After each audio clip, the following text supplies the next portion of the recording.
Hi, I'm Doug Gruse, and today I'm going to offer a tip that could make you an office hero. It's an easy way to clean out the dreaded crusty microwave.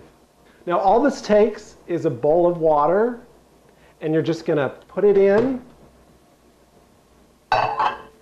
close the door, and set the timer on high for 3 to 5 minutes.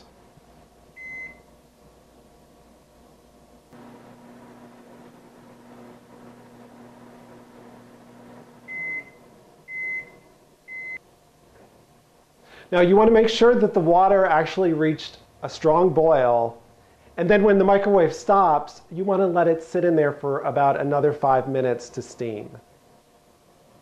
Okay, now what we're going to do is just open the door, take out the hot water, and be careful, it will be hot.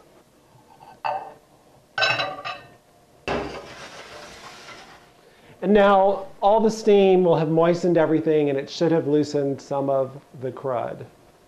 So just take a paper towel and wipe it down. So there you have it, just a couple of minutes, and it's clean enough to eat out of. Thanks for watching, and check back next week for another Eat My Words quick bite.